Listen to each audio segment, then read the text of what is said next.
read this since I was a little kid. Oh, what's up, y'all? Let me talk to you real quick. Listen, back in the day, we had a story about Daniel. Daniel had a plot against him, right? There was a lot of people who didn't want him in power. And, that kind of sucks, but how are you how do you take a situation when people don't see you the way that you see yourself or God sees you? And how do you respond when people decide they want to tear you down? But dude, I don't have anybody trying to tear me down right now. I'm kind of living the good life. Well, see, here's the thing. Daniel prayed a lot. And a lot of us don't have prayer lives. But what's more powerful to me is that Daniel did not try to get revenge even after the plot. Or he didn't notice that the plot was going against him and diverge from the path that he was going with.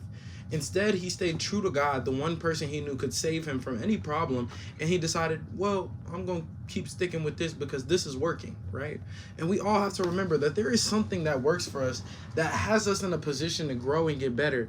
But if we see a plot against us, we must not change paths. We must stay focused on the mission, and the mission has always been okay, well, I get that, but what is the mission? And why did Daniel end up in a lion? Girl, that is a good question. All right, there's two answers for what you're looking for.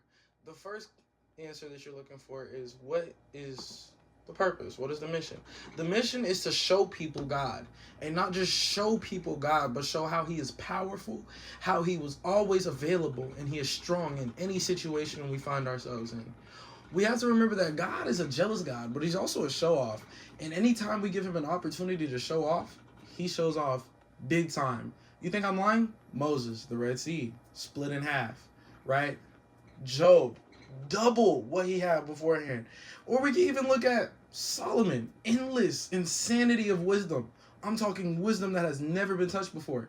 God likes to show off when He can, so give Him an opportunity to. The second thing is, how did Daniel end up in the lion's den? Well, after the plot was put against him, he continued to pray, and that was against the rules. So his people were like, oh yeah, we're going to put you in there. And Darius put him in there, cried all night, but he ended up in there. But do you want to know the end result of this story? Daniel survived without a scratch on him. And when the lions saw his enemies and they were thrown in the den, they were eaten up. So what does that tell you? God's going to put your enemies way down. Your enemies are going to fall because you don't go for revenge. Jesus and God says that I want the revenge. Let me get the revenge. So I think we got that covered. But did that help you with Daniel? That was a really cool story. Hopefully I can be like Daniel. But until then, keep trying.